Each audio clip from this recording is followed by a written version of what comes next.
अभी जो मैं ये मूवी देखते हुए आ रही हूँ, ये मेरी अभी तक की बेस्ट मूवी है। मतलब लव स्टोरी ना होते हुए भी ना, ये मेरे लिए अभी तक की एक बेस्ट लव स्टोरी है। अब मैं ऐसा क्यों बोल रही हूँ, इसे जानने के लिए आपको थोड़ा सा वेट करना पड़ेगा। तो बस 2 मिनट एंड विल बी।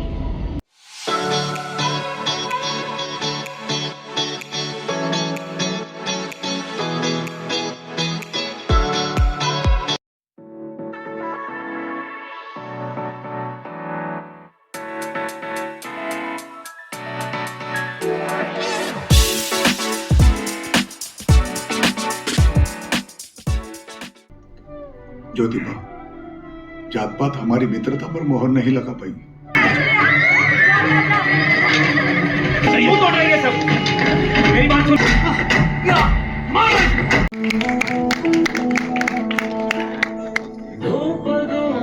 अब बात कर लेते हैं इस मूवी के बारे में।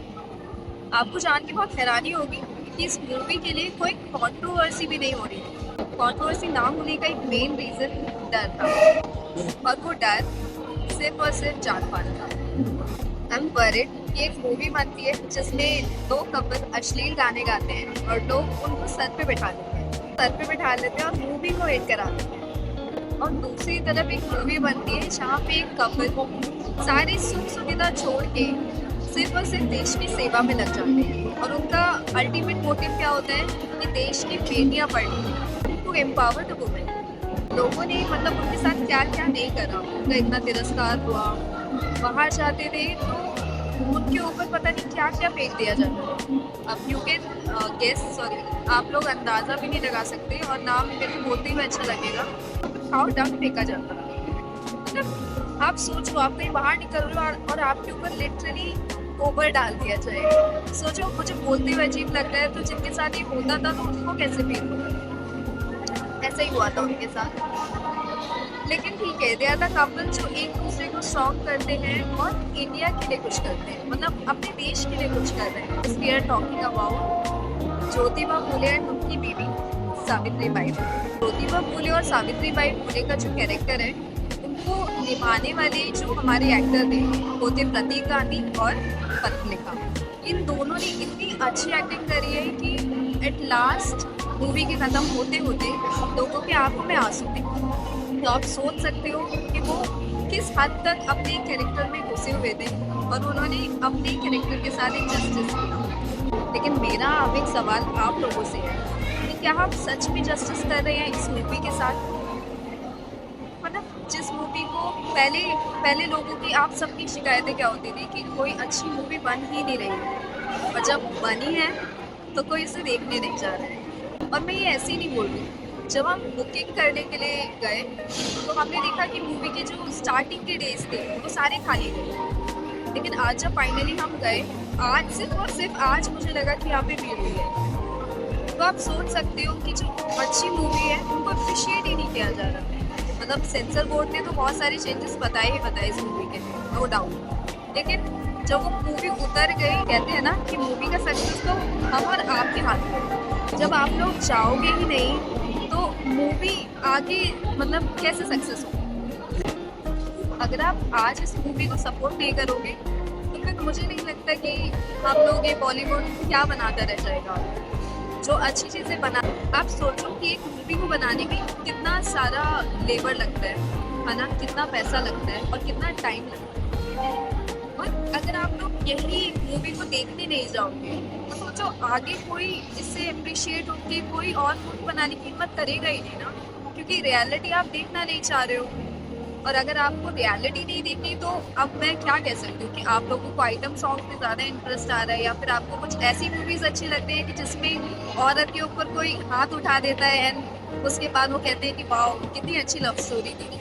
मतलब कैसे हमारे आज का युग एक कबीर सिंह जैसी मूवी से इंस्पायर होके पता नहीं क्या क्या सोचता है, और उसको मतलब मैंने सुना है लोग कहते हैं कि भाई क्या ही मूवी थी, और जब मैंने देखी एंड आई लिटरली फेल्ट कि सच में क्या ही मूवी थी। मतलब आप हाथ उठा दे रहे हो, आप बदतमीजी कर रहे हो, जस्ट स्मोकिंग, उसमें क्या है? आपको क्या दिख रहा है?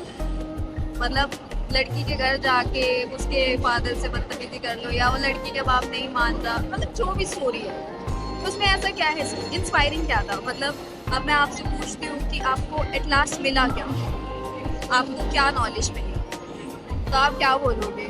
जिसके गाने याद रह गए आप लोगों को।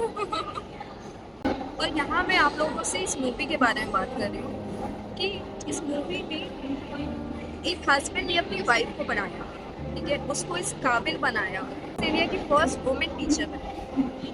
मतलब इजी नहीं है, जहाँ पे लड़कियों को पढ़ने का अधिकार नहीं था, बाल विवाह हो रहा था, सोचो उनको उनकी लाइफ के लिए भी कोई फ्रीडम नहीं था।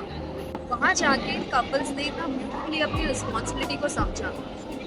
चाहते तो ये लोग भी अपनी एक ज़िंदगी जी सकते थे आम लोगों की तरह, है ना, बट स्टिल उन्होंने सोचा कि नहीं, चेंज कैसे आएगा सोसाइटी में, उन लड़कियों की आवाज़ बने जिनको खुद के पेरेंट्स सपोर्ट नहीं करते थे। आप ये सोचो कि अगर मतलब किसी पत्नी मर जाए, ठीक है, तो आदमी को अलाउड है कि वो दूसरी शादी कर लेगा, उसको कुछ भी कोई प्रॉब्लम नहीं होगा, सोसाइटी उसको कुछ बोलेगी नहीं। लेकिन अगर इसका उल्टा कर देती है कि कोई एक विडो के साथ क्या होता है, उसका हेड शेव कर दो, उसके कभी बाल नहीं बढ़ने देंगे, उसको जीने ही नहीं दिया जाता, उसको तो कोई राइट था ही नहीं ना, और लोग जो उसको सुनाते थे वो अलग था। और सिर्फ बात अब एजुकेशन और ये विडो की ही नहीं है, यहाँ पे बहुत सारी ऐसी भी फाइट हुई जो शायद आप और मैं हमें पता ही नहीं।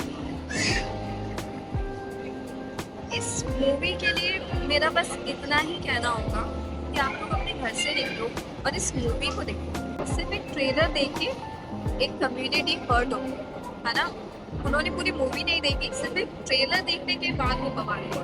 पर मैं आप लोगों से यही उम्मीद करती हूँ कि आप सब समझदार हो, पढ़े लिखे इंसान हो, तो आप लोग पहले जाओ मूवी देखो और उसके बाद बोलो कि इस मूवी में एक्चुअली ऐसा क्या था कि लोगों के सेंटिमेंट्स हर्ट हो गए। भगवान श्री कृष्ण ने तो कहा है कि जो वेदों का ज्ञान रखे वो ब्राह्मण, और जो धर्म की रक्षा करे वो क्षत्रिय, और जो लोगों के काम आए वो शूद्र। देखो बहुत सिंपल है, ठीक है। आप लोग अगर ये सोच के चलोगे कि दूसरा इंसान आपसे छोटा है और आप उससे बड़े हो, एंड अगर ये फील आपके अंदर आ गई और आपको बहुत अच्छा फील करा रही है ना कि नहीं नहीं फलाना इंसान मुझसे कास्ट भी छोटा हो गया, तो मुझे लगता है कि आपको स्कूल जाने की दोबारा से ज़रूरत है, ठीक है। Have a good education. जिस दिन हर एक इंसान इतना एजुकेटेड हो गया, उसका दिमाग इतना खुल गया कि नहीं, वो अपने साथ वाले बंदे को भी अपने ही मतलब इक्वल रखे। मैं ये नहीं कहती हूँ कि आप किसी से छोटे हो।